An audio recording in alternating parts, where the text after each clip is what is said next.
Good morning. It is Friday, September the 2nd. I'm Shane Seeley, and this is the CBC Morning Report.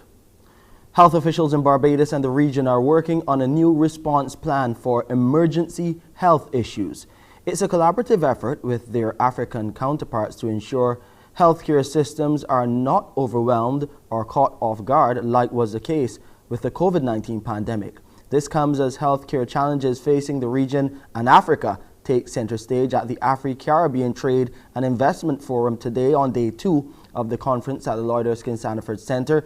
Joining us live now to give us some perspective on issues involved is Dr. Kenneth Connell. He's the Deputy Dean responsible for internationalization and recruitment at the UWI Cave Hill. He is also chairing today's meeting. Dr. Connell, great to have you back on the Morning Report.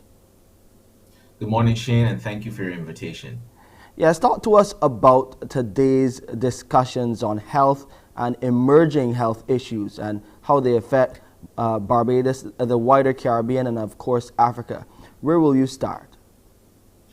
So let me start by saying, first of all, Barbados, if you have not even driven past the Lloyd Erskine Sandiford complex, do so, because active is really heating up. And as you started off in your monologue, the health is dead at the center of this. Today's session, which was just before lunchtime at 11:15, will feature healthcare and life sciences, collective health security through pooled procurement, shared intelligence, and response. Now, no one in this audience here needs to be kind of clarified or convinced that we are in the middle of a health crisis. And our response to this crisis has really led to Barbados being in the situation and the world that we are in now, where some of us are able to get back out to normal, to enjoy crop over and to do things in a sense of normality. But this has only come about because of a collective response. And what most people do not see is the effort that has gone behind things like vaccine procurement, research and innovation, and collaboration with nations. So the geopolitical response to COVID-19 has really been center stage. And so, although we want to concentrate on or reflect on this response, what we want to do collectively as a diaspora is to look at how do we kind of condition ourselves and strategically place ourselves to respond to future health crises. Or even to respond to the future health environment, whatever that may be, right? Let me just start by using the example. In Africa and in the Caribbean, we face common health challenges. For instance, non-communicable diseases, infectious diseases such as caused by dengue, as well as if we're in the middle of a pandemic and evolving viruses like monkeypox, for instance. We do not know, for instance, what the future holds, but we do know that collectively, where we share our intellectual resources, where we share our financial resources, and where we share a common goal for our people, we can discuss health in a more holistic manner. So we don't have to respond with urgency or with immediacy when something happens. There's a collective plan in place.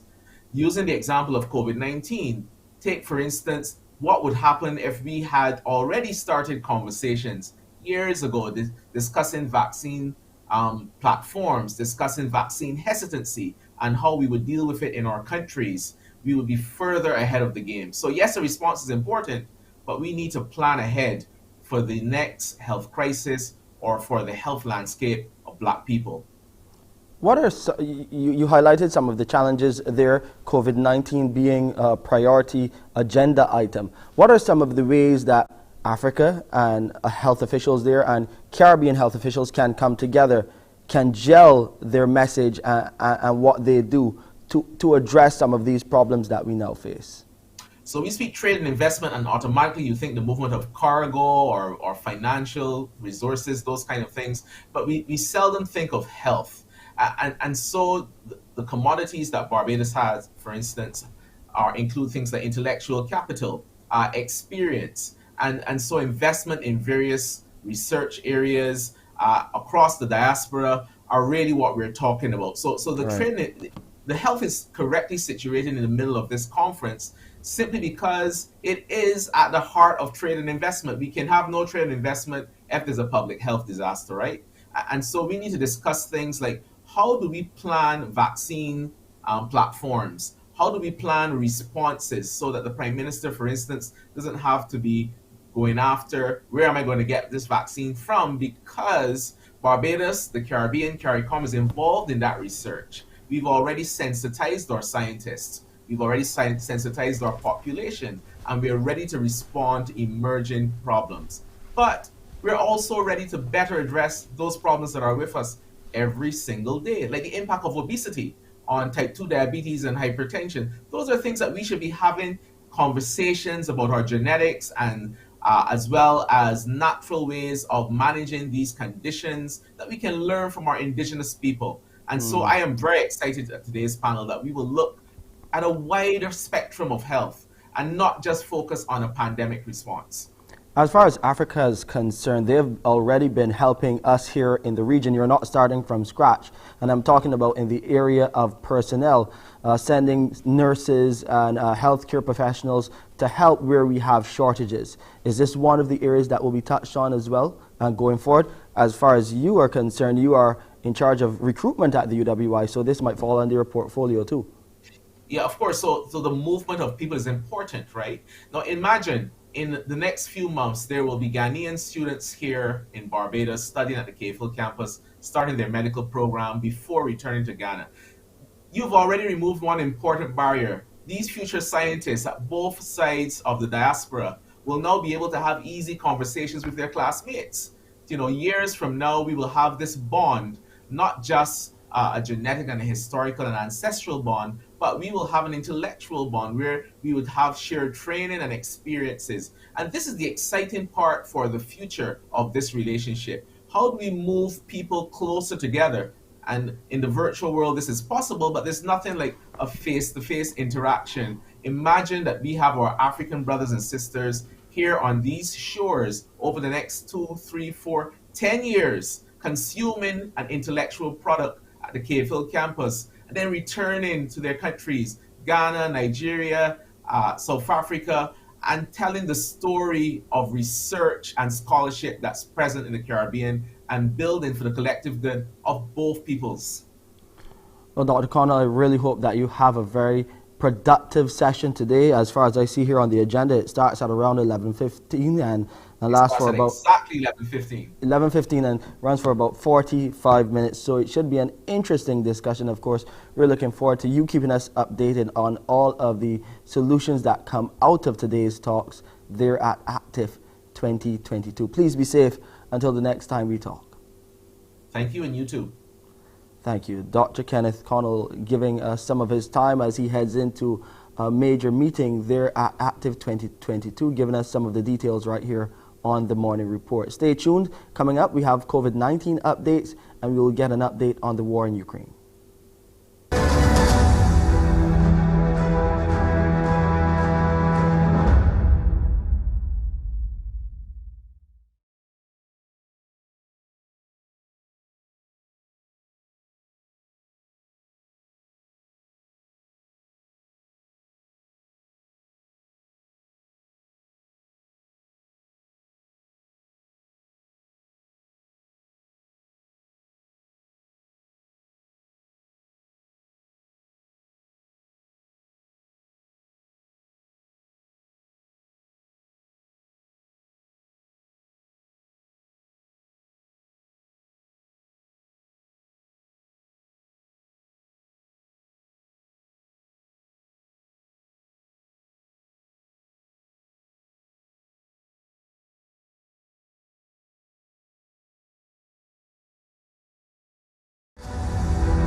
The first set of pediatric COVID-19 vaccines received from the United Kingdom and Guyana governments are now being administered.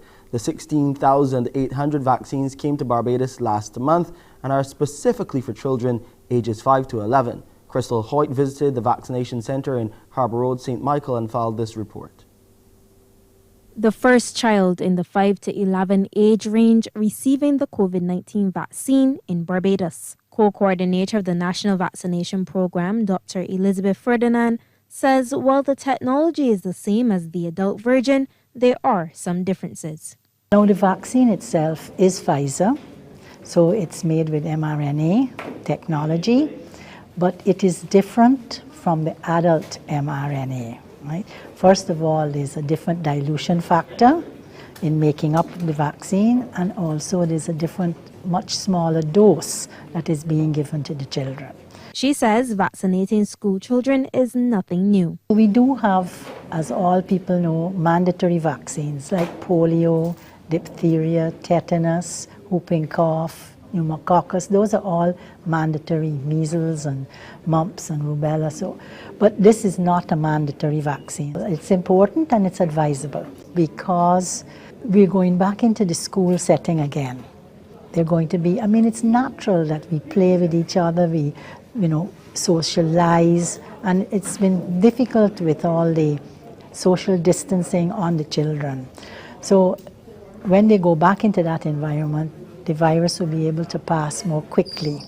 So if you have a line of protection, which is a vaccination, it will help you to either, if you do catch it, not to have a serious effect, or not to carry it home to your parents or grandparents. Nicole Gibson was among the first to bring her children to be vaccinated. In light of the fact that the government is reducing the restrictions, it made me uncomfortable because by reducing the restrictions, you are increasing the possibility of exposure. So I made sure that I came here today, being the first day, to be able to provide a layer of protection for my children. The current supply can vaccinate approximately 9,000 children, and the vaccines are now available in Harbour Road, St. Michael, and Glebe, St. George. Crystal Hoyt, CBC News. 2 elderly men have been added to the list of casualties from COVID-19. One of them, who was 73 years old, died on Tuesday, August 30th, while the other, aged 86, passed away on Wednesday. The death toll from the virus now stands at 544.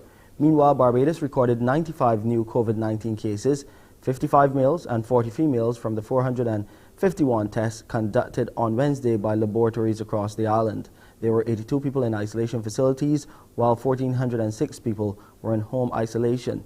Under the National Vaccination Program for COVID-19, the total number of people with at least one dose of a vaccine is 163,212. The total number of people fully vaccinated stands at 154,411.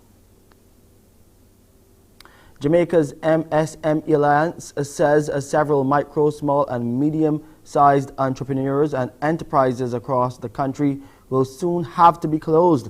President Donovan Wignall says businesses are still struggling to recover from the impact of the pandemic and the Russia-Ukraine conflict. President of the MSME Alliance, Donovan Wignall, says the development is concerning, especially because it insinuates that businesses are lacking the resilience needed to tackle disruptions. He says in order to move forward, business owners must aim to create sustainable businesses. Over time, I think we will find our level. Hopefully, if people looking at ways to be resilient, have more robust businesses, have the structures in place to build their business or improve their businesses, I think the future might be bright. The United States has authorized booster doses of the COVID-19 vaccines that target the most common Omicron strain, and shots could be available within days. The Food and Drug Administration hopes the modified jabs from Pfizer, BioNTech and Moderna will provide higher protection against more contagious variants. The White House says it's confident there will be enough boosters for everyone who wants one. Dr. Marcus Plesher is the Chief Medical Officer at the Association of State and Territorial Health Officials. He explained the benefits of a vaccine booster drive. We think that there's a lot of potential in having a version of the vaccine that's much more tailored towards some of the variants that we're seeing now with the COVID virus.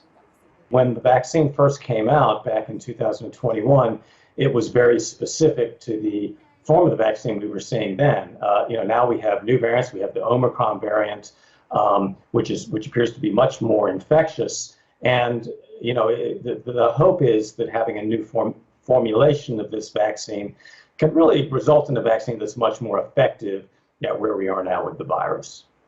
The challenge that we face with this new formulation of the vaccine is that we haven't had time for the same kind of clinical effectiveness studies that we've done previously with the vaccine. The United Nations Nuclear Agency chief says his experts are staying put after they cross into Russian-held territory in Ukraine and reach Europe's biggest nuclear power plant, where both sides warn of potential catastrophe. The International Atomic Energy Agency inspection team braved intense shelling to reach the nuclear power plant, arriving after a delay of several hours yesterday in the large convoy with a heavy presence of Russian soldiers nearby. Renewed fighting around the Zaporizhzhia nuclear power plant in the city of Enerodar did not prevent the UN nuclear watchdog team from crossing the front lines. In spite of the dangers, the team led by the International Atomic Energy Director Rafael Grossi moved ahead to begin the much-expected visit. Grossi said he was able to inspect vital equipment. I saw a lot, and I have my people there. I was able to tour the whole site. Moscow says Kyiv sent a sabotage team to try to recover Europe's largest nuclear power plant. It's Friday. Let's see how Pearson is taking you into the weekend as he gets ready for another edition of Mornin Barbados in a few minutes' time. Pearson, how are you taking them into the weekend? Well, coming up at 6:30 today, as you do know, the Food and Rum Festival is on. That's right, we had a launch last weekend. We'll look forward to it. And part of what's happening is they're having a junior chef cook-off. The deadline is approaching for entries. We'll break it all down for you at 6:30 this morning. We will introduce you to Senor Fluffy. Haha, what a tale to tell. Indeed, the author will join us as she shares her journey and tell us more about who is Senor Fluffy and what he's up to. The book is a good read. And Her Majesty, the Queen of Culpeper, will join us this morning. She too is back, having visited England. We want to hear about that trip and how other people can get to read the stories in her 2 books she's recently produced and released. So those are just a little bit of what you can expect when you join me at 6:30 for Morning Barbados. Shane? Thank you so much, Pearson. Well, here on the Morning Report, we'll look back at day 1 of the ACTIF, the African Trade and Investment Forum 2022 that kicked off at the Lloyd Erskine Sandiford Centre. We'll give you some of the highlights right here on the Morning Report.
Afrexim Bank says it is taking a sectoral approach to the areas they are looking to support financially here in the region.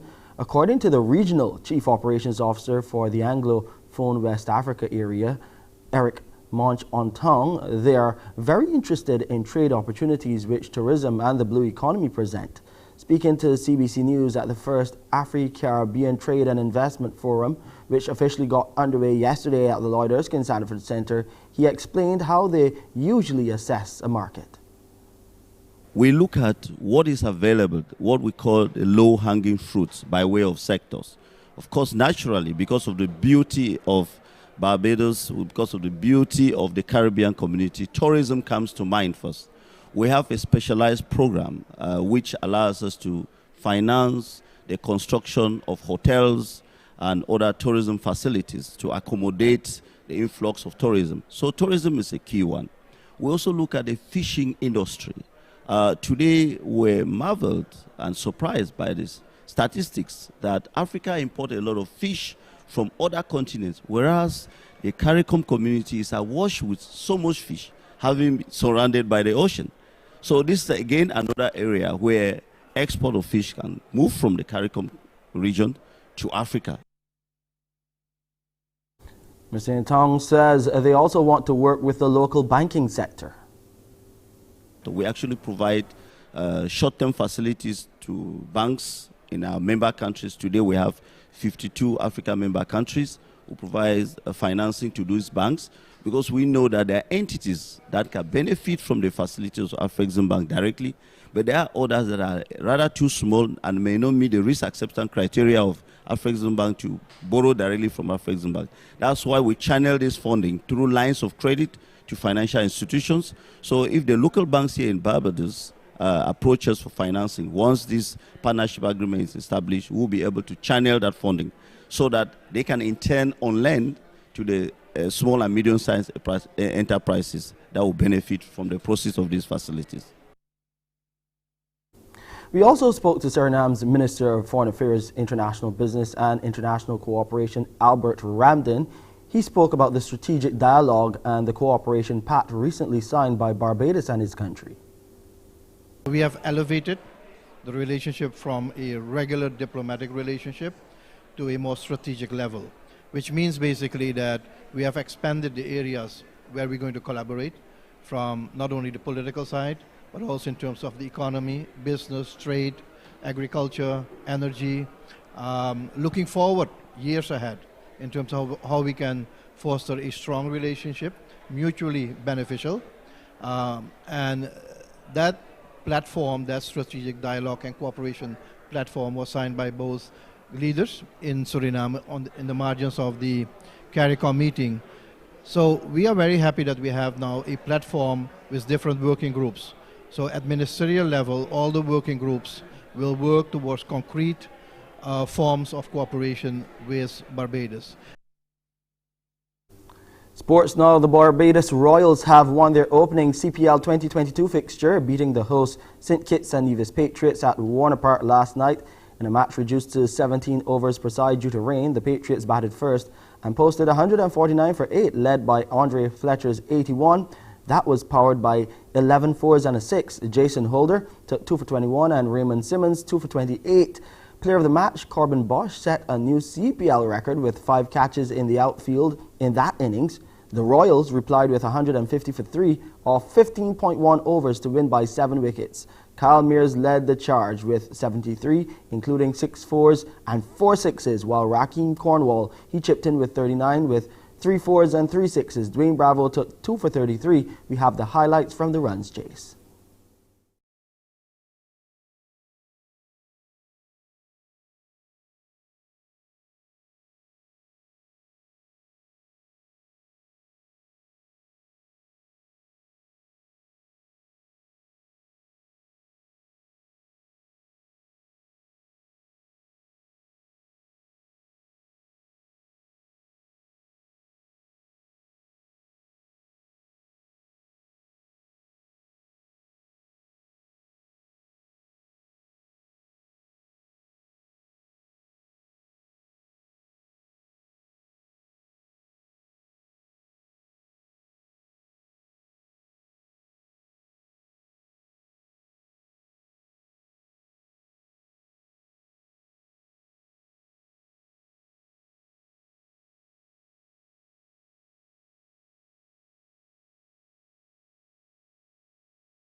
Celsius. That's a change.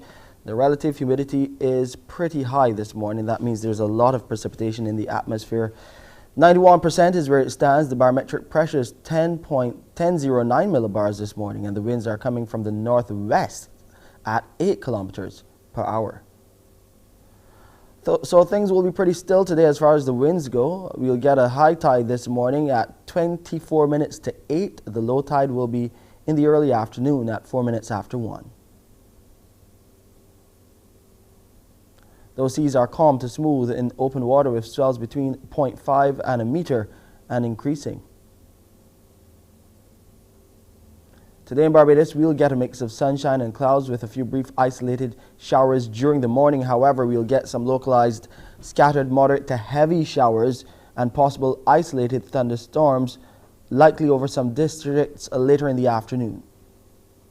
Tonight, we'll have a mix of clear skies and clouds with a few brief scattered light showers. And that's our time for this edition of the CBC Morning Report. I'm Shane Seeley. I'll see you at 7 with headline news. Up next is Pearson with Mornin Barbados. Wake up, wake up, wake up, wake up. Barbados, get up. Good morning, Barbados. Good morning to you. Good morning, morning, morning, morning.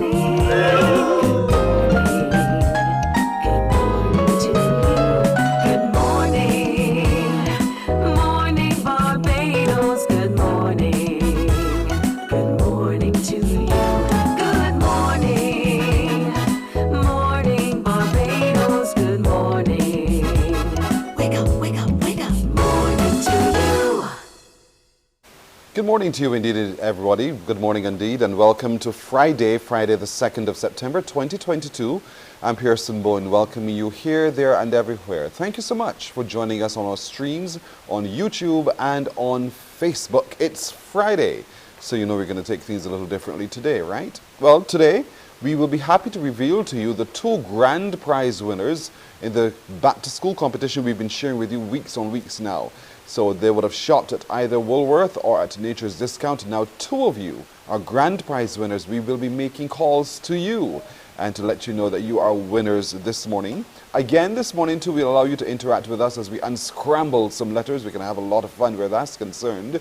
We meet a young lady who is a dancer and instructor who represents the Caribbean in a Nike campaign. She will talk to us about what it means to be in some way representing the Caribbean, mostly herself. Also today, Her Majesty the Queen of Culpeper, Moel Jordan, is back, and she will join us this morning to talk to us a little bit about what her experience has been in the UK and her books and how you too can enjoy the readings and the writings from her book. We will meet the author of Senor Fluffy this morning, who will talk to us about his tale and why she's writing in the way that she's writing. But let's get started this morning by taking a look at the upcoming Junior Chef Cookoff, all part of Feeding the Future, which is the initiative of the Barbados Tourism Marketing Inc.'s Food and Rum Festival 2022. Now, joining us to talk about that, the man who's leading the charge there is Chef Peter Eady. Chef Peter Eady, good morning to you. Good morning, Pearson. How are you doing? I'm well. Long time no see. I'm glad that you're doing well. Way too long, right? Way too long. Yeah, indeed, sure. Way too long. Now, we all know you as an outstanding Barbadian chef. We also know you as having that incubator for budding chefs as well. And so the Barbados Food and Rum Festival has reached to you to say, hey, help us find some people, some junior chefs who we can support. How does it feel to have been picked to lead the charge where that's concerned? Well, you know, I'm always happy when it comes to developing young culinarians, and I think that has been my life's goal, pretty much. You know, just we did it for 14 years straight until COVID came, and that's where we came to an end, actually, at that point. So, but yes, I'm very happy to be involved with the Food and Rum Festival now, and with the sole purpose of selecting 2 students to go to get that scholarship to go further their culinary skills. I mean, when you stop to think of it, there's so many people who are in the culinary skills area who are really passing through your school of expertise. Indeed, it must really warm your heart to know that there's so many out there doing so well. You know what? That's why I guess that's my reward, because I am very happy when I see the youngsters out there, and some of them are still very much in contact with me. They still come to my place to do certain things. So it makes me feel I feel like a proud grandfather now, with all those people out there. So here we are now with the Junior Cook-Off for the Food and Rum Festival 22. And I want to hear now from you, because the deadline is approaching. The structure, what do you expect? Who would you want, and why should they put themselves forward to be a part of this?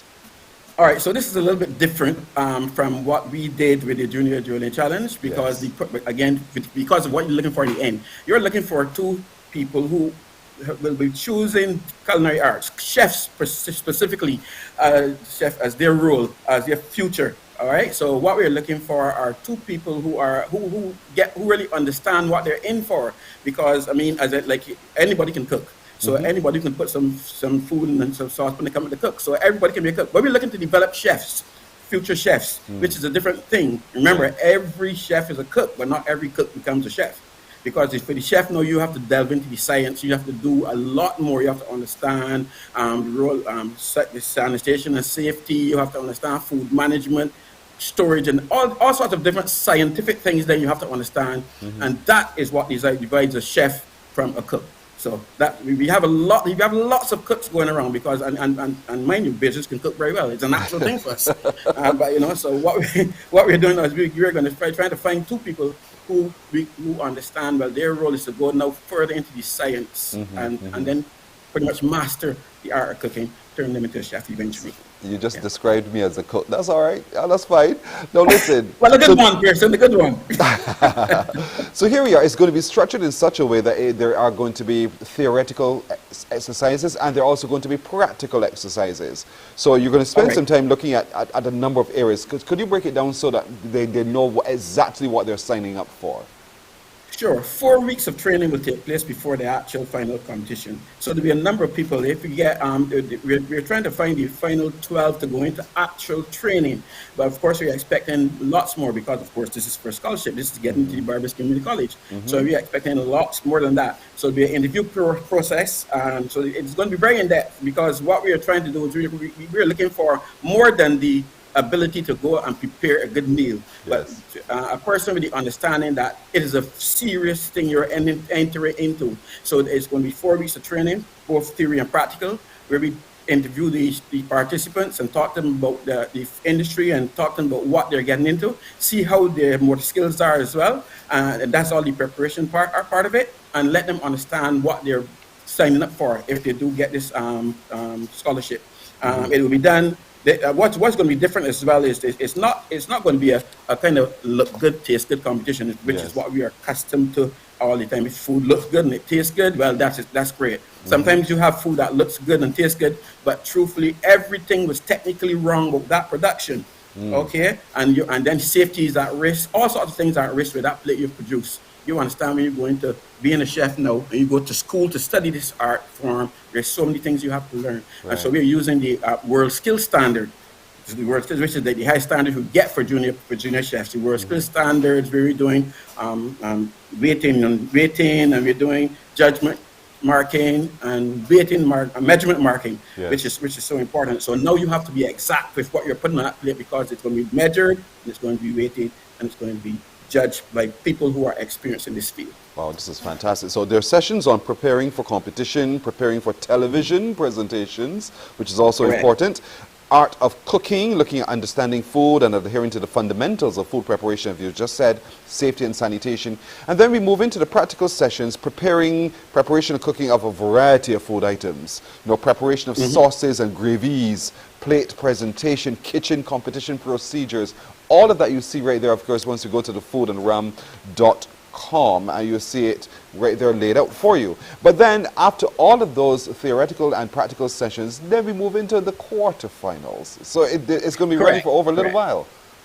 Yeah, it's going to be, it starts next week, actually. I think it's next week, Saturday starts, the training start. So it'll be 4 weeks of training every Saturday, to all that, the science. What the training will be all about is the science of food, because they understanding food, what is cooking, what happens when you apply heat, whether it's moist heat, dry heat. All these are things that the budding chef will need to know. And we're going to teach them all of that. And there will be some practical sessions during the training as well, because of course we want to see how they are using the knives, how they hold the knives, how they're going to, and they'll be trained on this as well. And then the quarterfinals is we come down to the first elimination part of it. So that will be done all at our place there in Bank Hall, where you get into a competition. Yeah. And you're expected to put everything that you would have been taught over the 4 weeks into practice there, under the watchful eyes of the judges, and of course, as I said, using the world skills standard. So it's going to be a very, very high standard you're expected to hold when you get there. This is a fantastic opportunity for many of our junior chefs. You must be between, however, 16 and 21 years old, 16 to 21. So that's the age cohort we're looking at, 16 to 21. You have until the 8th of September to register to be a part of the competition, and then you will be assessed, and then you see if you get into the competition. So where can people go, do you think, Peter, to put themselves forward to be a part of it? Well, as you can see it on the poster there, you can contact the BTMI Barbados there, and the people who are responsible for the Food and Wine Festival. And then, of course, you can also come and be a part of the finals as well. The finals is going to be a public event, so you get to see the finals live there, and of course on television as well. So that's why training for television is also a big part of it as well.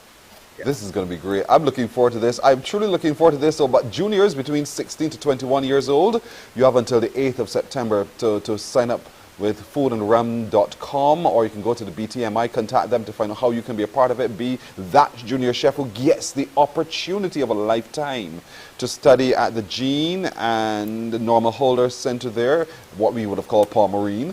And you can be, so 12 lucky students will participate in Chef Peter Eadie's acclaimed culinary training program over a period of 4 weeks, and then you go into the other stage of the competition, because by October the 16th or thereabout, we shall know exactly who you are. Those two are indeed. Entries close the 8th, 16 to 21. Sign up at foodandrum.com/junior chefs. And those sessions in training will happen on Saturdays.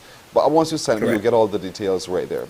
Chef Peter Eadie, as always, good to see you, my friend, and best of luck. I can't wait to find out who the two will be indeed, but I know that you will carry them through the drills and that you're producing another two.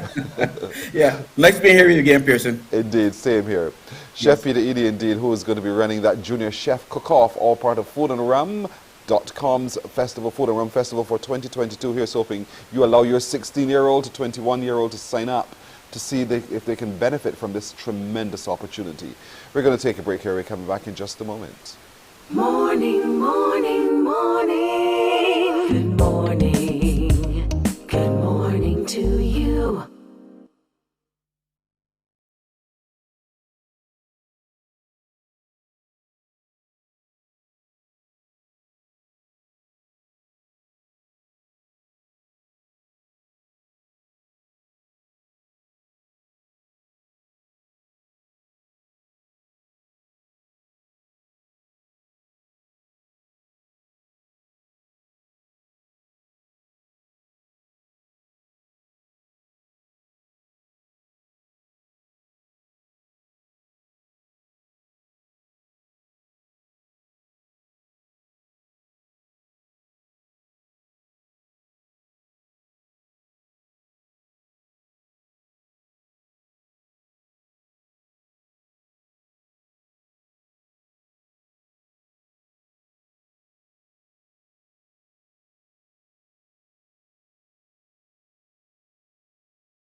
That's right, on Morning Barbados, it's all about books as well. And so it's now all about Senor Fluffy, the cat's tale.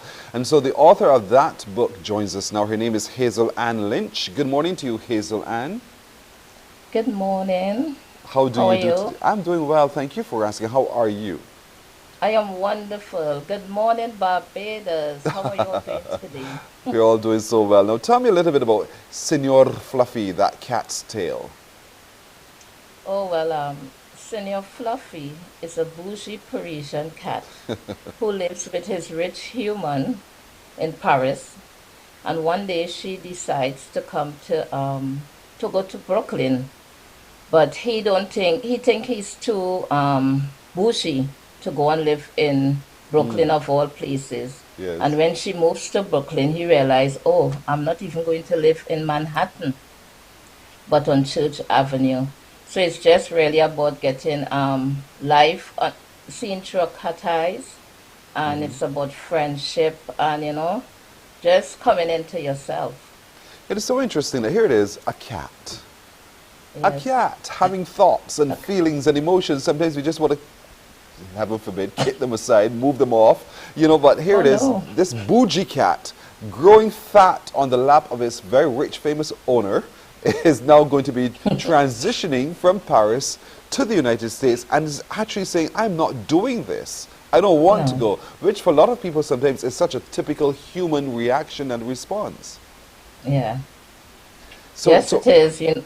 So personifying the cat for you, how easy was it for you to tell the tale of this cat through a human experience?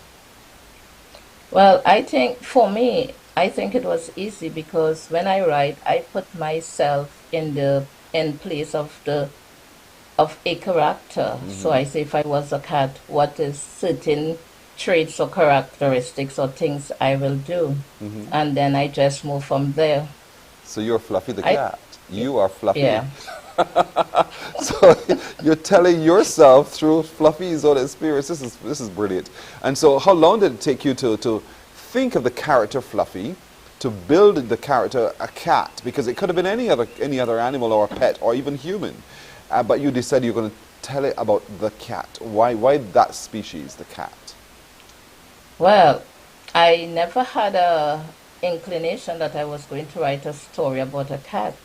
I was at a function in Brooklyn, New York, at a Grand Army Library, which is the biggest library in Brooklyn. And I was talking to this fellow writer, and I found out that he had published already stories. So I asked him. When I look into the book, I found out, that his name was Senior Fluffy. And I don't know what it was, but something about that name just got me so excited. I don't know why. Yes. And I asked him to tell me, well, how he got his pseudonym. And I just saw his lips moving, but I was not hearing anything. And like a few minutes later, or just immediately, it seems like if I was just hearing to write about a bougie cat, not a dog. And it's like somebody was relaying me the story. Yes. But it was such a strange experience, you know, and that is just where it came from. I never thought to write a story about a cat, and a French cat at that, and a bougie one. to make it worse. So here you are, then all of a sudden this thing overcame you where you now find yourself in the spirit to write and pour out about Senor Fluffy. How long then, having felt this fire within you to do it, how long did it take you to actually develop it right through to the very end where you had now a full set of scripts that could form a book? Let me tell you, this thing happened so fast, I don't even know if it happened in 2 days. What Senior Fluffy is like always the first thing on my mind and the last thing before he's just in my mind there. But to me, it didn't take very long. It was a couple of months, but it happened during the COVID. Well, when COVID now started, I was lying down in my bed, and then every day, and like a voice just said, oh God, I guess.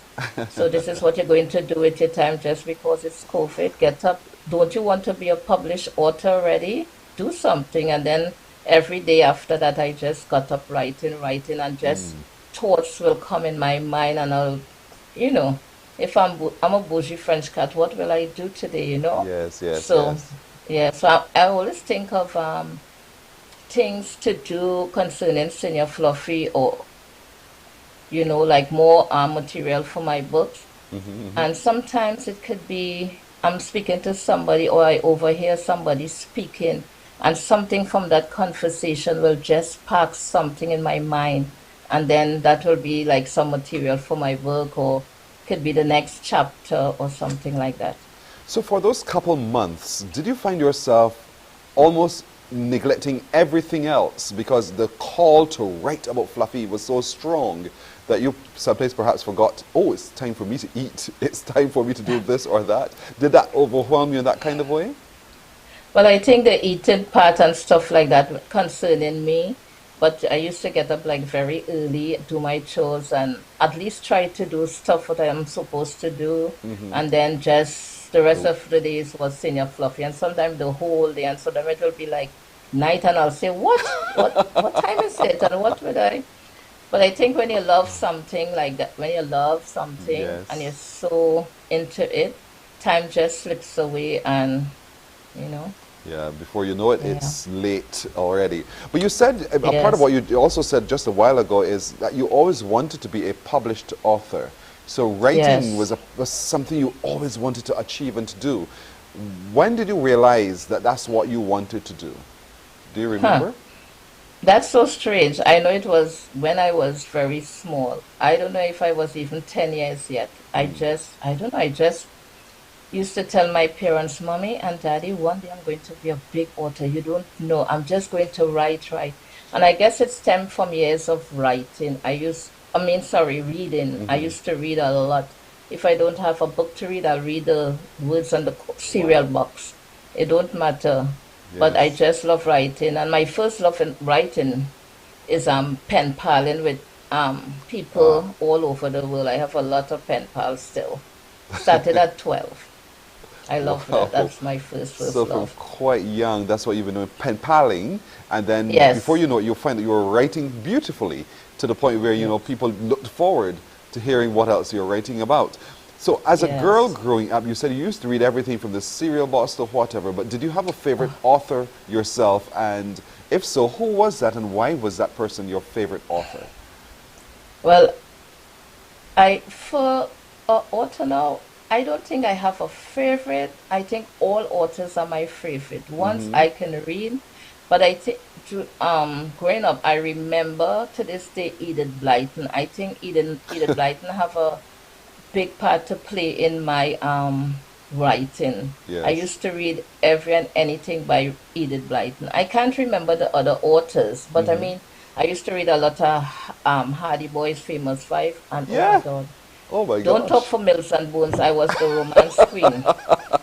But now I cannot even watch a movie or read a book with somebody kissing. Nobody told me this is going to be a romance. I don't want to see it. Yes. But why? Yes, I was, But why have you now adopted that position? What? You said now you can't read because no one told you it was going to be a romance, that kind of... Why have you now adopted that position? Well, no. I was like the romance queen. After reading all those other books growing up, then when I got a little older, it was like just romance. That's all. Mills and Bones, Harlequin, Desire, you name it. Once it have romance, I'm in it. And then like after I was like, oh gosh, I don't know if it's with Senior Fluffy or what, but now I don't even want to see or watch a movie and it have a kiss in it. I was like, oh my God, no. I had enough of that. I don't know. I guess it's too many years of reading romance, I think. Now I'm into thrillers and stuff. It happens indeed. Now, I like medical and detective type stories. Those are the kinds of things that I'm absolutely fascinated by. But here it is now. You've written Senor Fluffy. And where is it? How, in terms of moving it from the manuscript now to publishing, how was that for you? Well, I was in New York for a while, and when I came to Trinidad, I basically didn't know anything about writing, to tell you the truth. I mean, not writing per se, but to getting it out there. I just assumed like when you write it, maybe automatically gets published. Until I came home and I was like, wait, so when I write, what's going to happen next? And then I realized, oh my goodness, I know nothing about the other side of writing.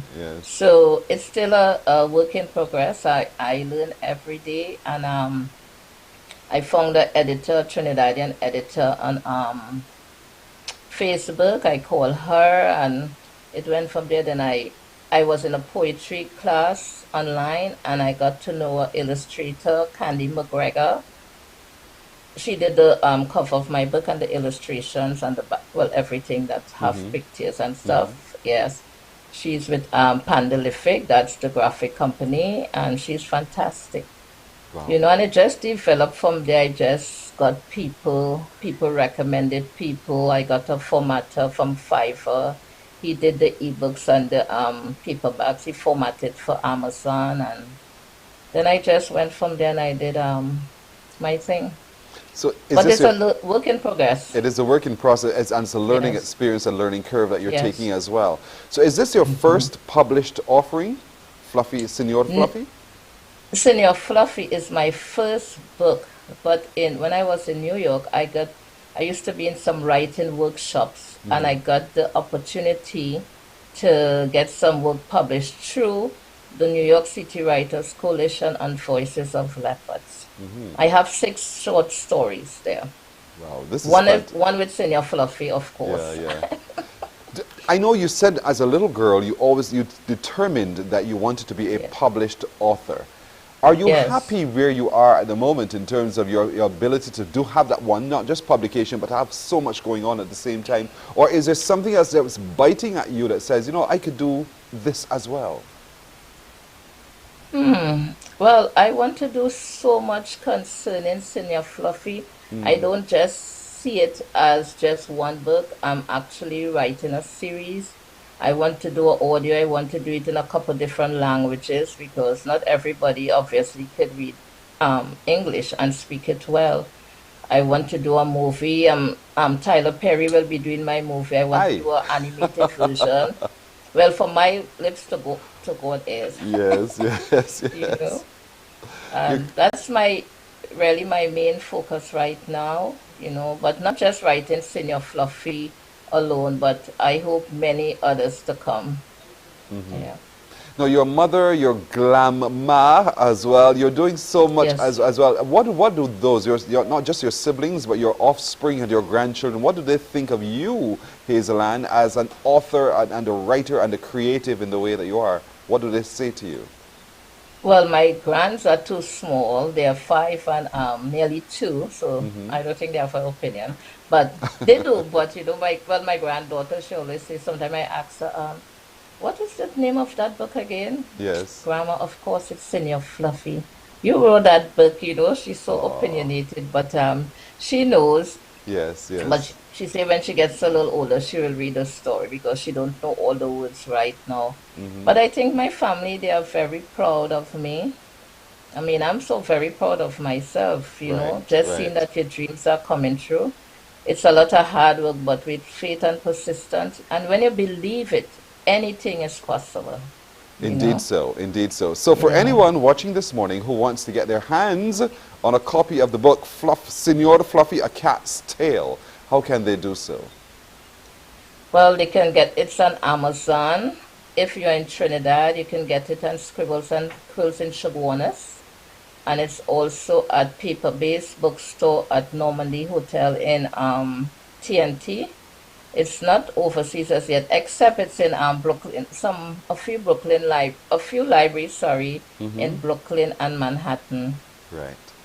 So it's on Amazon. Yes, on Amazon. Yes, on Amazon. So anyone, anywhere in the world, you can go to Amazon.com and you can get your copy of the book, Senor Fluffy. You were saying, go ahead. Oh, I was wondering if you have time, if you wanted me to read a little paragraph, not very long. Just a paragraph, because I'm almost out of time here now. Just a paragraph. Oh, no. Okay, I'm going to try to read in my French accent. Okay, sure.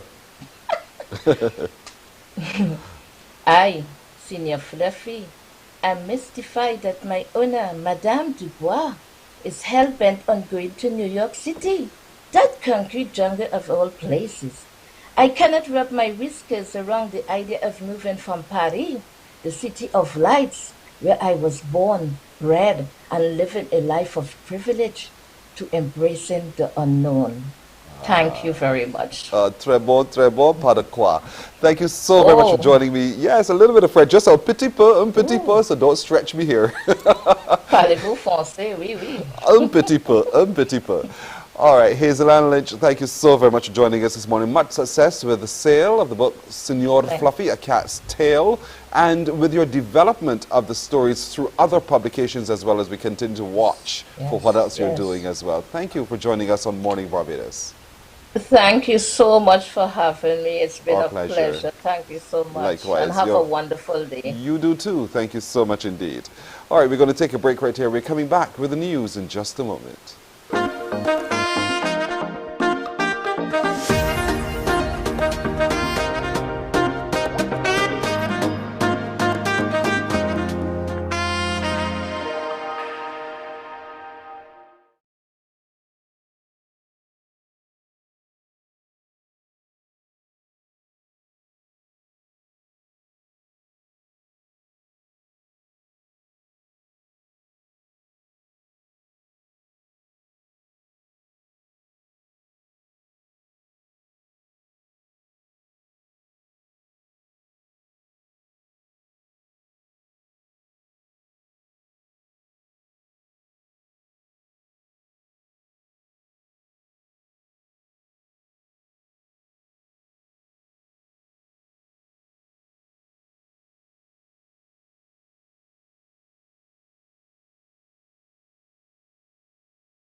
Morning, morning, morning. Good morning. Good morning to you. Well, we get you across to the news in just a moment, but just also to remind you that starting this Sunday and every Sunday in the month of September, you get a chance to walk the talk, a charity event hosted by the Red Foundation. And this Sunday, we're walking off from Ragged Point to the Grantley Adams International Airport. So that's the leg this Sunday, the 4th of September. But you need to purchase a t-shirt. And so today, between 3 and 7 this afternoon, here in the CBC car park, come down and for $25 buy your shirt and let's walk the talk. And then again tomorrow Saturday, again here in the CBC car park between 9 a.m. and 1 p.m. another opportunity. So shirts will be on sale this weekend here at the CBC in our car park for the Walk the Talk Red Plastic Bag and the Red Foundation's charity walk. Remember, t-shirts are $25 here at the CBC car park today between 3 and 7 this evening, and tomorrow 9 to 1. Let's get the news now. Once again, here's Shane Seeley. Thank you, Pearson. Here's your headline news for this Friday, September the 2nd. Another deadly shooting has resulted in what is the 4th murder in 3 days. The latest shooting took place last night in the area of Castle Heights at its junction with Eastbourne Main Road, St. Philip. Police in a statement say around 10 minutes to 10, a number of loud gunshots were heard before a car traveling in the area ran off the road into some shrubbery in front of a nearby residence. It was then that the body of an adult male was found slumped in the driver's seat. He was pronounced dead by a medical doctor who visited the scene. Police investigations continue as the identity of the individual is yet to be released. In other news, the Afri-Exim Bank says it's taking a sectoral approach to areas they are looking to support financially in Barbados and the region. According to the Regional Chief Operations Officer for Anglophone West Africa, Eric Monch-Antong, they are very interested in the trade opportunities which tourism and the blue economy present. Speaking to CBC at the first Afri Trade and Investment Conference, which officially got underway yesterday at the Lloyd Erskine Sanford Centre, he explained how they usually assess a market. We look at what is available, what we call the low-hanging fruits by way of sectors. Of course, naturally, because of the beauty of Barbados, because of the beauty of the Caribbean community, tourism comes to mind first. We have a specialized program which allows us to finance the construction of hotels and other tourism facilities to accommodate the influx of tourism. So tourism is a key one. We also look at the fishing industry. Today we're marveled and surprised by these statistics that Africa imports a lot of fish from other continents, whereas the CARICOM community is awash with so much fish, having been surrounded by the ocean. So this is again another area where export of fish can move from the CARICOM region to Africa. Mr. Antong says they also want to work with the local banking sector. sector. We actually provide short-term facilities to banks in our member countries. Today we have 52 African member countries who provide financing to those banks, because we know that there are entities that can benefit from the facilities of Afreximbank directly, but there are others that are rather too small and may not meet the risk acceptance criteria of Afreximbank to borrow directly from Afreximbank. That's why we channel this funding through lines of credit to financial institutions. So if the local banks here in Barbados approach us for financing, once this partnership agreement is established, we'll be able to channel that funding so that they can in turn on lend to the small and medium-sized enterprises that will benefit from the process of these facilities. Meanwhile, we're getting details about a strategic dialogue and cooperation pact signed by Barbados and Suriname. Suriname's Minister of Foreign Affairs, International Business and International Cooperation, Albert Ramden, spoke to CBC News about the development.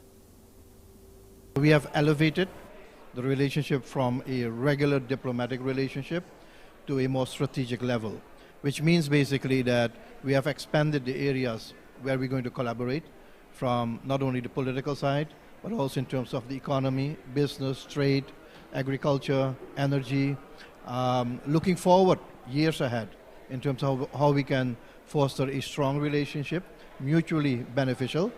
And that platform, that strategic dialogue and cooperation platform, was signed by both leaders in Suriname in the margins of the CARICOM meeting. So we are very happy that we have now a platform with different working groups. So at ministerial level, all the working groups will work towards concrete forms of cooperation with Barbados. And finally, in our headline news, 2 elderly men have been added to the list of casualties from COVID-19. One of them, who was 73 years old, died on Tuesday, August 30th, while the other, aged 86, passed away on Wednesday. The death toll from the COVID-19 here in Barbados now stands at 544. Meanwhile, Barbados recorded 95 new COVID-19 cases, 55 males and 40 females from the 451 tests carried out on Wednesday by laboratories across the island. There were 82 people in isolation facilities, while 1,406 people were in home isolation. And that's our headline news for this Friday. I'm Shane Seeley. It's back to you, Pearson. Shane, thank you very much. We are going to take a break right here. When we come back, there are some winners out there, and we shall be contacting you to let you know that you are truly a winner. So look out for that right after this break. Morning, morning, morning. Good morning. Good morning to you.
Prize winner. Kindly answer your phone if it's yours. Ringing your Hello, house. good morning.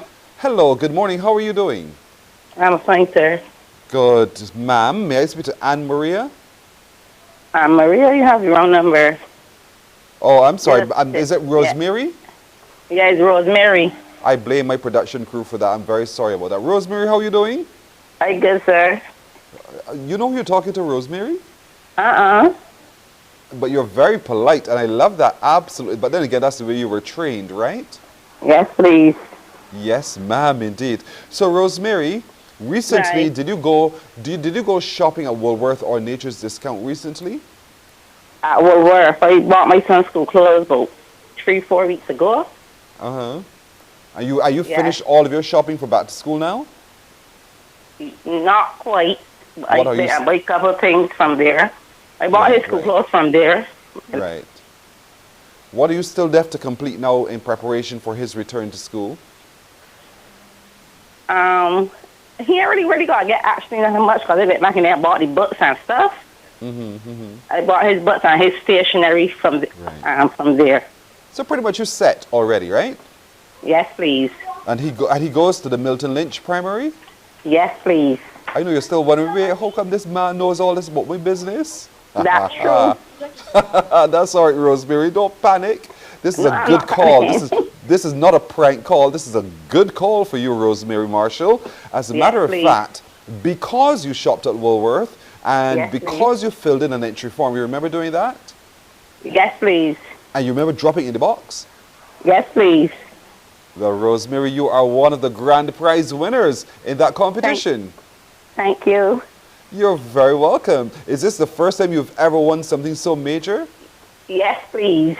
This must make you feel really special. What a way to wake up on a Friday, no?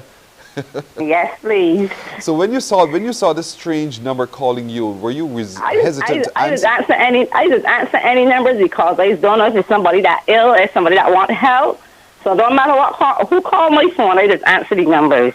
I will call you after 8 o'clock as if you'll answer me. Rosemary Marshall, congratulations to you indeed. Someone will be calling you back to let you know what it is you've won and how to collect your winnings. Okay, but congratulations to one of the grand prize winners. Well done. Thank you, sir. You're welcome, ma'am. Thank you. Indeed. Rosemary Marshall is the winner of the grand prize, one of the two grand prize winners in the big Woolworth and Nature's Discounts back to school competition. Now, that's one of two winners, and they tell me the second winner is Anna Maria Volney. Anna Maria Volney, who has someone who goes to St. Cyprian's Boys. Congratulations to you too, Anna Maria Volney and to Rosemary Marshall, both of them, the grand prize winners. We shall take a break right here and we are back in just a moment.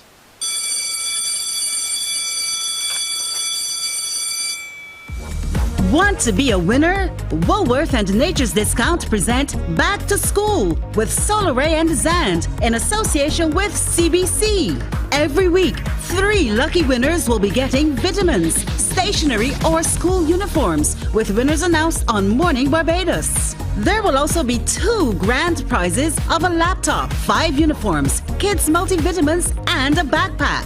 Listen up to Q100.7 FM, 94.7 FM, or 98.1 The One for details on how to enter. Back to School with Solaray and Zand is sponsored by Woolworth, Nature's Discount, Calmart.com, online consultancies, Solaray, Zand, Young Junior, and the stations of CBC. Morning, morning, morning. Good morning. Good morning to you.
Morning, morning, morning. Good morning. Good morning to you. 16 minutes after 7 o'clock now. Listen, I can't wait to reintroduce you to this next guest. Her name is Moel Jordan. We call her Her Majesty. She is naturally the Queen of Culpeper. Good morning to you, Moel. Good morning, Pearson, and thanks for the introduction. You're welcome. And good morning to the staff at CBC. Thank you. Good morning to the wonderful people of Barbados. Too sweet indeed. Listen, I just knew instinctively from the very first time I met you that you had such a beautiful spirit. I'll tell you why. This morning I walked into the production room and I overheard a conversation because they were doing the check with you. And I said, oh, you know her? So the young man who was there, he said, yes, I know her. She's such a wonderful person. And so he sang your praises like a lark. And so I said to him, well, you know, you are so very true. So very true. And then I recounted for him the first time I physically met you in person when I came up to Emerald City to purchase those 2 beautiful books that you've released and written. Boy, do you feel as though you're living your dream, Moel? Yeah, Pearson, I can't even believe it. I haven't, you know, I ain't get up yet, Pearson. I love it. I get it. It's unbelievable. Truly unbelievable. So unbelievable that you're now back from the UK. You've been to see the Queen. The Queen went to meet the Queen. and the Queen also had the President with her. You are living in such a lap of luxury. It is not funny. It's just so amazing. Talk to me about your UK experience. Oh, it was wonderful. And it was so special. Because the president took time off to come up to the book launch. So it's so special. And I felt so special having her there. Indeed. Barbados' new president, indeed. Dame Sandra Mason. Yes. So how did the launch go? I mean, I want to hear all the details because you went there now and I really want to hear how it went. Pearson, oh my goodness, where do you get that? Don't worry about it, girl. We have people in places. Oh my goodness, I love those pictures. What I like about it is her. Yes. The genuine natural look, and she was, you know, she fitted in every place she went. Yes. That picture actually, we took at a bit of bin. That's another event that is held in, and where did you get all these pictures? Where was this, Moel? Just tell me. The lady to the left of me, she's actually an author and a movie producer. Wow. And the lady to the right of the president, if I have it right. Yes, on the right side of the screen. She's the president. Yeah, she's the president of the Nurses Association in the UK. Wow. And she's Barbadian. Mm-hmm. You really had that took at the book launch. You really had a chance to rub shoulders with the who's who indeed there. And there it is, Moel Jordan, launching again in the UK your 2 books, The Queen of Culpeper and Them Come A-Calling. What was the response like to that launch? Pearson, it was well received. Actually, there were persons there waiting to get their hands on the Queen of Culpeper. Yes. Especially the more mature generation, like I had grannies and tell me, I wanted a book like this ever since because I want my children and grandchildren to see what we had to go through. Yes. And this book tells the whole story. And the feedback was very good. Actually, I still have people calling for the book. I brought home a few, and they're almost finished. Oh dear. So I didn't really get to go to Emerald City with them, like I told you. But I'm getting some soon, and you know, you'll be the first person to know. Yes, you must let us know. So here it is. And you know, when I saw you that time, I promised you I was going to read them, and I'll let you know. Well, I'll let you know now. beautiful Please. read. I started reading, and right away, that lovely I call it tragic, love story that you told, indeed. It rivets you right the way through, and you see the thread as it goes. And I'm thinking all the while, and Moel wrote this? This is so fantastic, a wonderful book to read. Which one are you talking about? I'm talking about Them the Queen of Come Calling? Yes, Them Or Come the Calling. Queen of Pardon? Let's look at Them Come Calling. Let's break that one down first for people. Right. What did you think about that? What? Wait, she's interviewing me. You can have Moel is interviewing me. You told me that you were going to tell me how you felt about them, so I wanted to hear. And I told you. And I just told you, Moel, that I thoroughly enjoyed reading from page to page to page to end of book. And as you said to me when we met, you said, you know, Pearson, you're not going to put this down. In 2 twos, you're going to finish reading these. And in 2 twos, I literally finished reading them. They were well written, well put together. The stories wove the way through from beginning to end beautifully. And I think that's what I absolutely love. The fact that I can live it through your eyes and your experience, or the experience of the characters, but certainly to have in my hand a book written by a Barbadian, written and telling tales about places and things that we experience every day or as people growing up here on this island. I was thoroughly riveted, so well done. Thank you, Pearson. You make me want to cry. Don't do that. Why not? I want to see you cry too. But there it is, you know, so both books I think are absolutely magical. And I really want to encourage anybody who's not yet had their copy of either book or both books to really get it. And as you read it, you know, there's that tale of the lady who was in the relationship. I want you to tell that one. That's Them Come A Calling. Yeah. I actually wrote that person. If you read it, you will see a bit of me in it, because I love people, I love humor. Mm-hmm. And this book is really about village life. Yes. In this book, you can see a bit of most people in the village.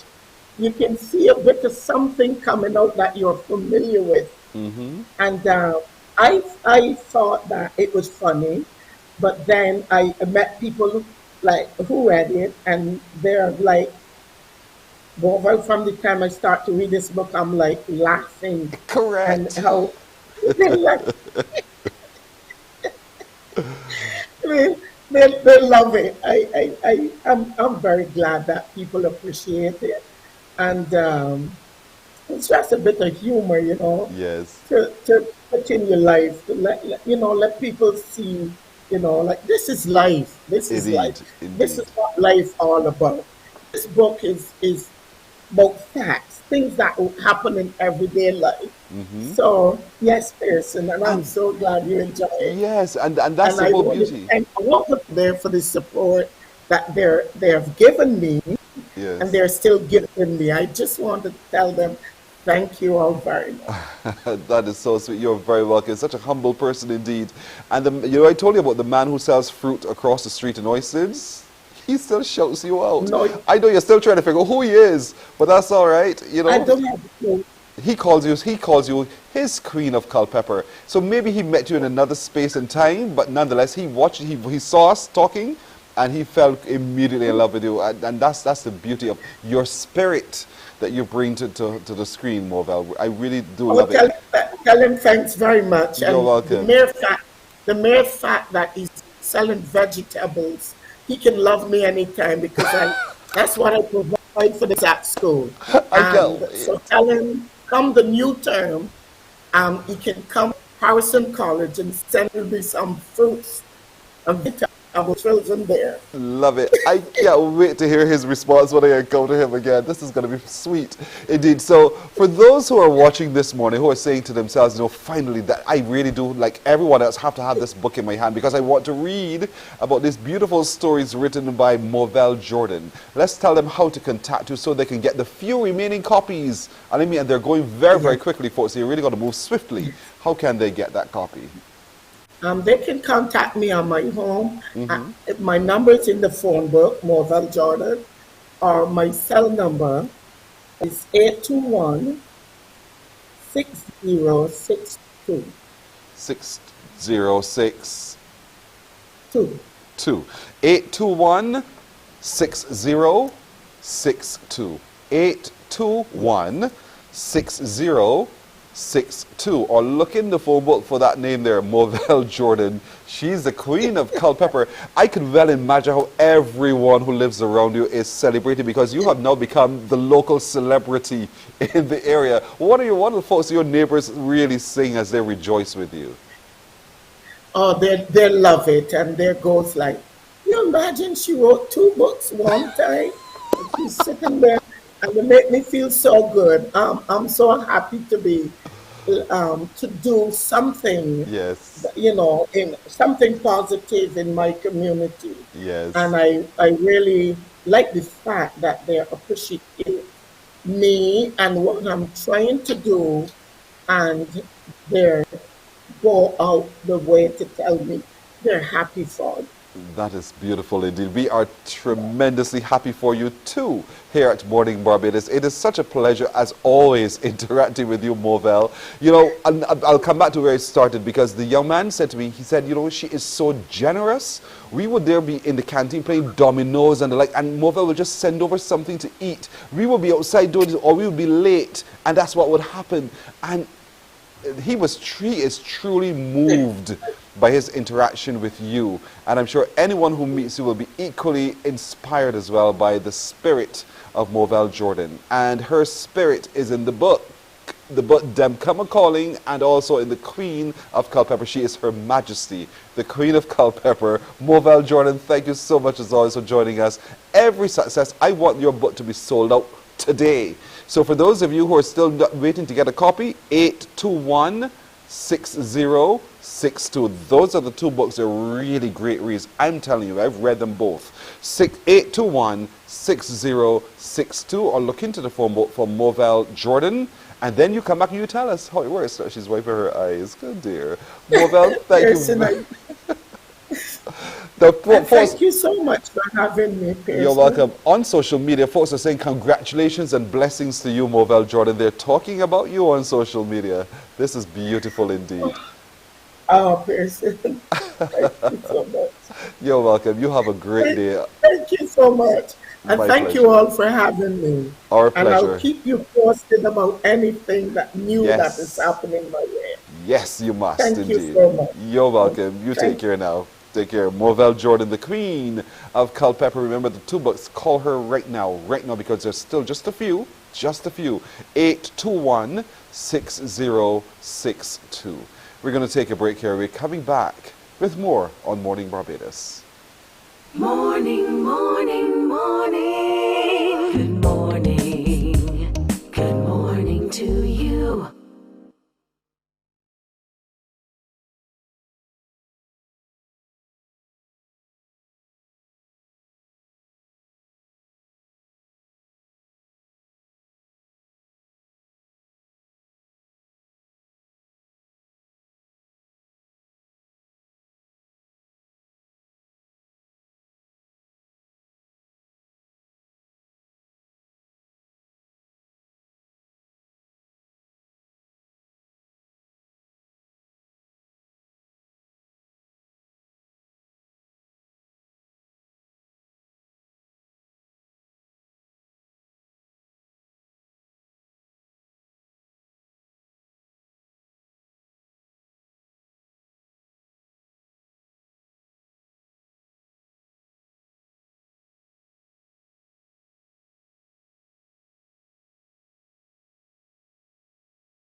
Morning, morning. Good morning. Good morning to you.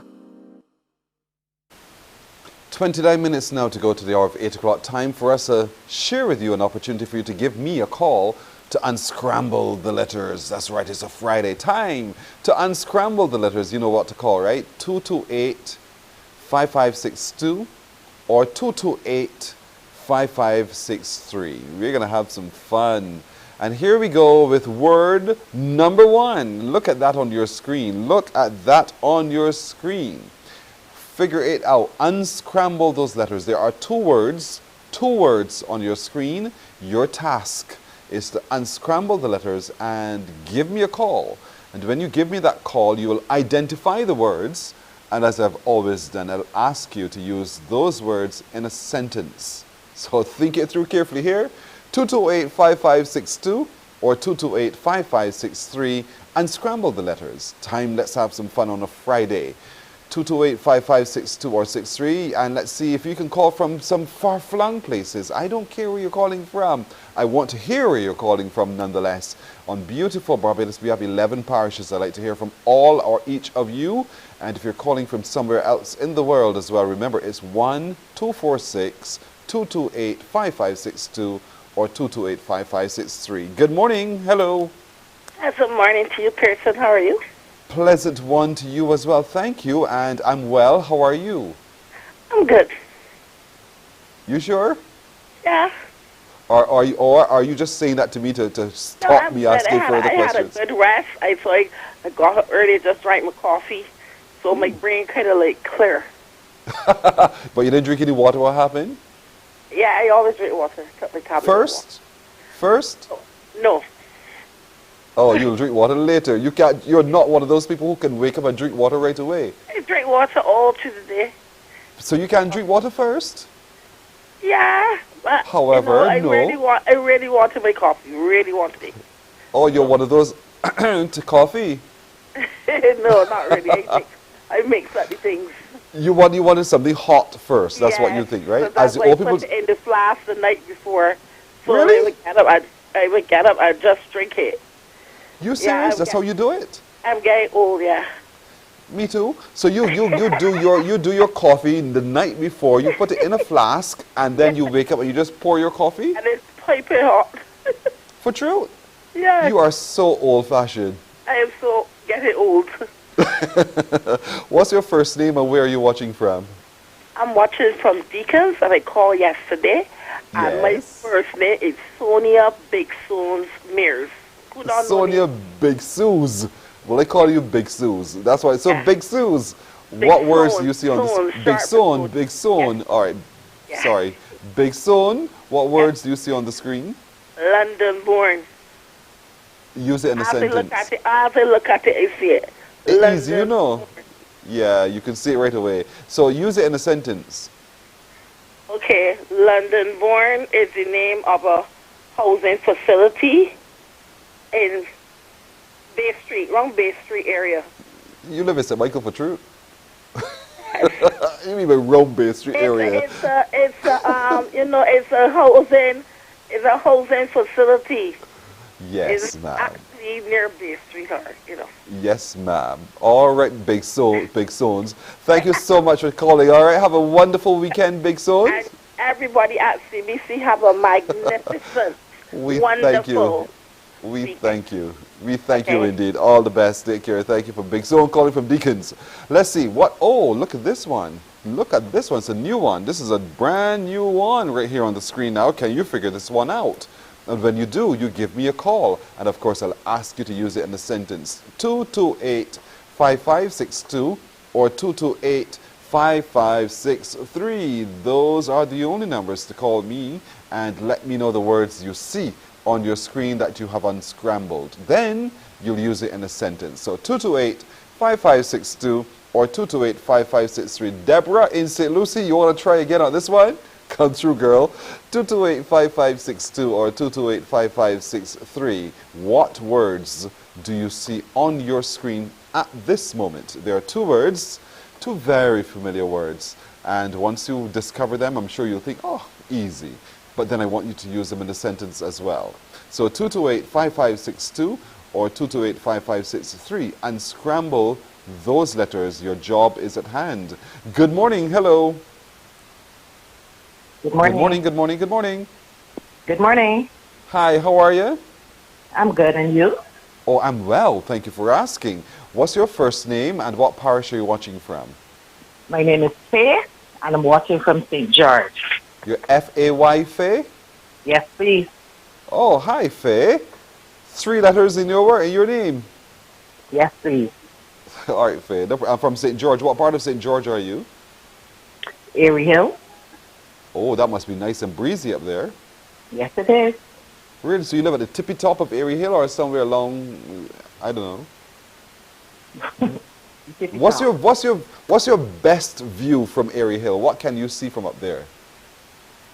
I can see Robert's Manufacturing and down the Dow area. Uh-huh. Mm-hmm. So you can't see St. Vincent? No, I cannot. You're a try. You have not tried, Faye. Pardon? You have not tried. That's all it means. So listen, Faye, what words do you see on your screen? I can see Rachel Pringle. That's what you think you can see. So what words now do you actually see on your screen once you unscramble the letters? Well, I can see Sherelle Pingler. Faye, you're a real clown. But I like you. I like it. I can see Rachel Pringle. All right, use it in a sentence. The Rachel Pringle is an actress, or was an actress. That's as much as I can tell you. You sure? Yeah. So what films or movies or plays did she act in? I knew she played in a movie called Violence. Rachel Pringle? Yeah. Which Rachel Pringle? How old was she? Is she? Well, I don't know how old she is now. Mm-hmm. However, that is much I can tell you. That where is this Rachel Pringle of which you speak? Where is she from? I'm not sure. I'm being serious enough, Faye, for real. Because you're not sure. The Rachel Pringle I'm aware of ran a hotel in town, there where the courts building is. Oh, I can buy it then. That's me neither. but so is this the same big Rachel Pringle that we know about? Or is it a different Rachel I'm describing to you? I only grew up knowing one Rachel Pringle. All right, and this Rachel Pringle that you grew up knowing, it was an actress, yes, right? All right, I will have to do some research to find out about that Rachel Pringle of yours. But this one is the Bajan one that we know about, and that's what we're talking about. Well done, Faith. Thank you very much. Thank you, too. You're very welcome.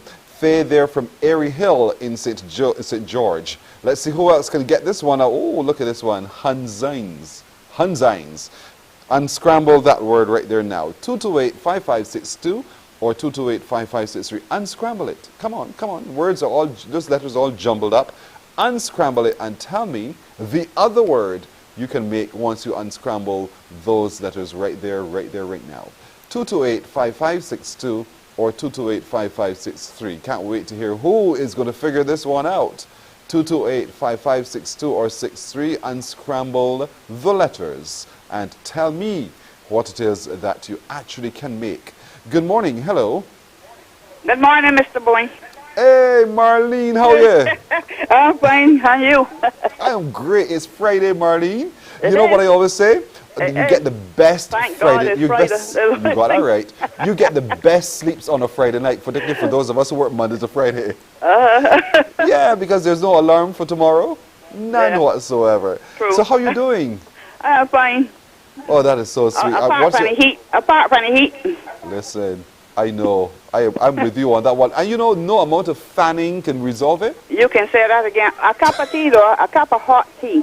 You're right on that, Marlene. You're right. And people find that so strange to understand that in the heat you should drink a cup of something warm or hot. Why do you think that's so? And it opens up your pores, you perspire, and that perspiration cools you down. Well, I have no problem with this perspiration because it's come from my hair always soaking wet. Sorry here. I'm sorry, Marty. Go and dip in the water. So, Marty, what word do you see on your screen? Sunshine. Yes, Marty, use it in a sentence now. Oh, this sunshine got me so hot. Well done, Marty. Thank you so much, all right? All of you. Good to hear you, my friend, Marlene, indeed. But listen, guys, you all put up the answer before we gave the answer. Did you realize that? 228-5562 or 228-5563. Here's a new one. Oh, this one is not cute at all. But can you sort this one out? 228-5562 or 63. Tell us the word you see on your screen and let's see what you figure out. And of course, then you'll use it in a sentence.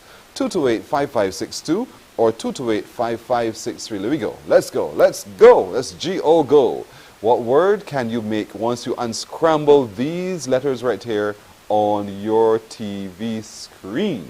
They do make a word, but they make a very simple word, as a matter of fact. And I think once you figure it out, you realize how simple it truly was. It just looks weird to you at the moment, but once you order those letters in correct spacing, then you'll see, that's what it truly was. All right. So which letter goes first? Which letters goes last? And then in between there, how do they fall?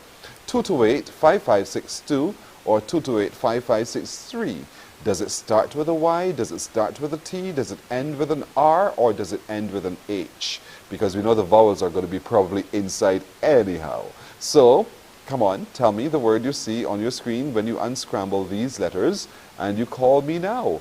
I'd love to hear from anyone from St. John. I don't think we've had you at all for a little while, if at all. I'd like to hear from you from St. James, St. Peter, St. Joseph. Good morning to each of you indeed. St. Andrew, hello to you indeed. St. Thomas, St. Lucy, of course, Christchurch and the like. Come through, folks. Good morning, hello. Good morning, Pearson. Hello? Is this who I think it is? I don't even know if you know who it is. I know exactly who this is. Marcel Clark of St. Philip. Good morning. Good morning to you, sir. Mars, how you doing? I'm doing too bad at all. So what about you? I holding on. I got a shock. What's that? I got a shock. You got me shocked because I can't even ask you know what you see. What do you mean? I cannot ask you now fairly what it is that you see on your screen because I'll be being unfair to you. Very much so. You got to ask me what I hear on the screen. So what did it tell you is on the screen? Yeah. I'm going all right. Go on, let me hear you. R-I-C-T-Y, I think so. H-A-R-I-Y-C-T. H-A-R-I-Y-C-T. What word do you think we can make from that, Mars? I got a city. You think so? C-I-T-Y. So H-A-R-I-Y-C-T.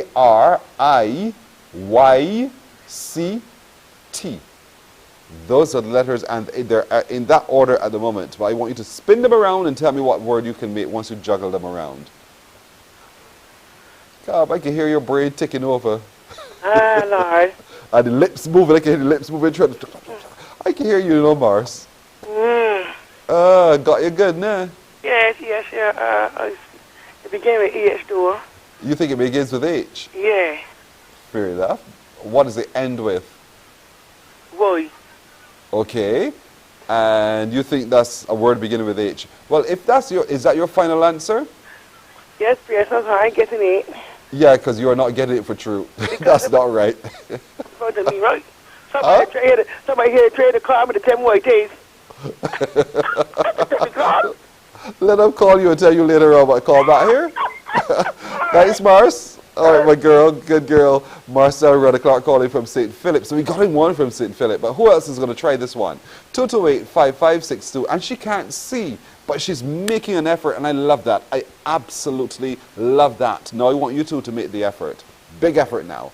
228-5562 or 228-5563. Good morning to you. Hello. Good morning. Hey, how are you? Not bad, and you? I'm doing well, thank you. You know, spin your answers around. Not bad. Say, I'm doing well. Always speak positively, I'm doing okay? well. Good girl. Always speak positively. Don't use the negative words. Bad is a negative word. I'm doing well is a positive spin. So, what's your first name and what parish are you watching from? My name is Eleanor. I'm from St. Peter's. Eleanor from St. Peter. Good morning to you, Eleanor. Where in St. Peter are you? Ashton. In Ashton Hall? Yes, please. Are you near to the CP school? Yes, please. Oh, you're near to a great school. I hope you know. You got that right. So therefore, you're near to a great school. I hope you know. Yes, please. All right, Eleanor. Tell me the word you think you can make from these letters on the screen. Charity. Maybe. Don't ask me questions. Charity. What word do you think? Charity. Or use it in a sentence. I would like someone to help me do this charity. This charity what? For the poor people. To help you with this charity event for the poor people. Yes. All right, Eleanor, I'll take that from you. Well done. Thank you, okay? Yes, Have a great day, Eleanor.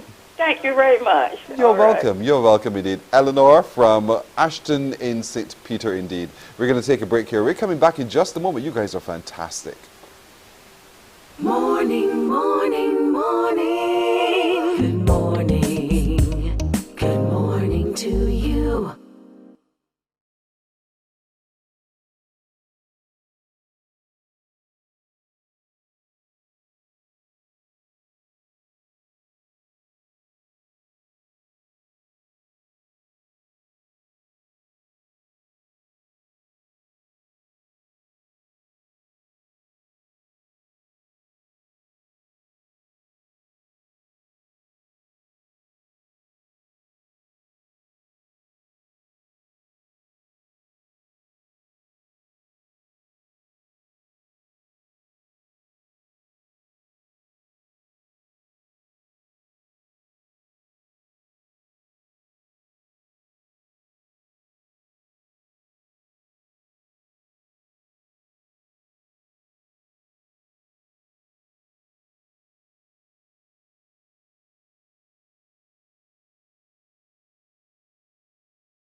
We're 11 minutes now to go to the hour of 8 o'clock this fresh Friday. Now listen, crop over is done, but the music was sweet, wasn't it? And did you get a chance ever to hear that song from Nikita, Superwoman? Did you get a chance to hear it? But did you also get a chance to see the video to it? Well, we have that video, if you haven't, to share with you this morning. So take a look at Nikita, the songbird, singing her song for crop over, Superwoman. Tell them who are weak, whoa, confident and mighty.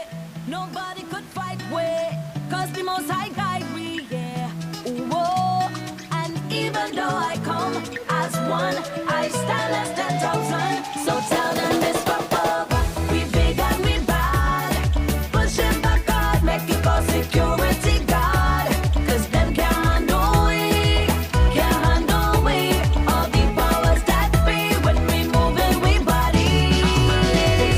I am superwoman, sexy woman, they call it we superhuman. Cause when we bring out this power, this magical power, all the man them in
That's Nikita balancing so much as a superwoman, being a mother, in the business of broadcasting, a performer, artist, balancing. What a superwoman indeed.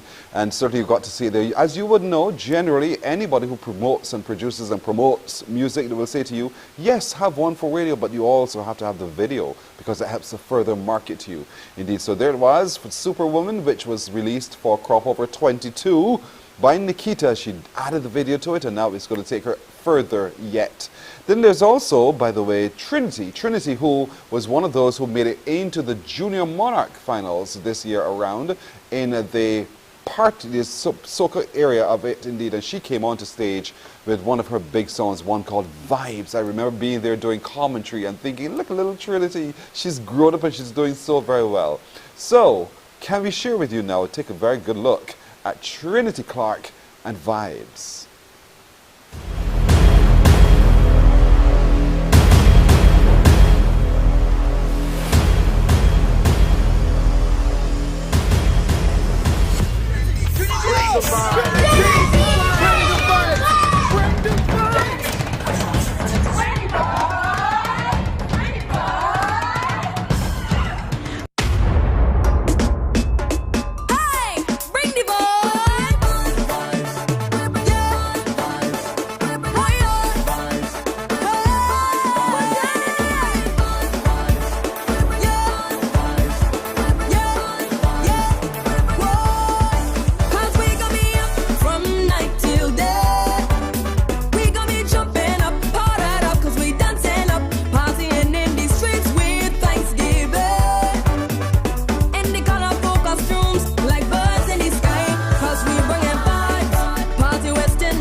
Music to jump positive vibration. We don't need no drug, no alcohol, no gonna fight just for enjoyment. I got something to get the crowd hype up. Rock the music, make you put your rights up.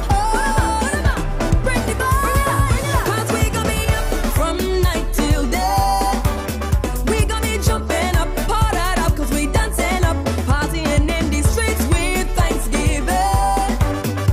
And the colorful costumes like birds in the sky. Let's go! Saturday, Sunday, Monday, Tuesday, Wednesday, Thursday. Friday, Saturday, Sunday, Monday, Tuesday, Wednesday. Yeah.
Morning, morning, morning. Good morning. Good morning to you. So before we go, a few things I want to remind you of. Don't forget, Walk the Talk is on this weekend every Sunday in September. But you need to get your shirt. You need to buy a T-shirt, and you can come to here today at the CBC between 3 and 7 this afternoon, or tomorrow between 9 and 1 to purchase your shirt. It's just $25. Bring a non-perishable item to drop into the charity kit as well. So shirts on sale here at the CBC for the Walk the Talk from 3 to 7 today, and then tomorrow Saturday from 9 until 1. Also coming up this weekend is In Winners Circle, the parent webinar series that continues with a look at substance abuse prevention with Makeda Bourne, who is a substance abuse prevention officer with the NCSA. But you need to register, and to do so you can contact Ronell Smith at 828-8142, 828-8142. And finally, before we go, Ocean Acres Animal Sanctuary fundraiser. Don't forget, that's on tomorrow at Costs You Less. And it's from 9 in the morning till 3. Food and monetary donations will be accepted, as they have lots of animals, pets, dogs and cats there to feed and to shelter and to take care of. They need your support. Lend your support tomorrow. Also, just to remind you that the Queen of Culpeper has some books still on sale, and you can call her on 821-6062. 821-6062. Then come a call in, and the Queen of Culpeper.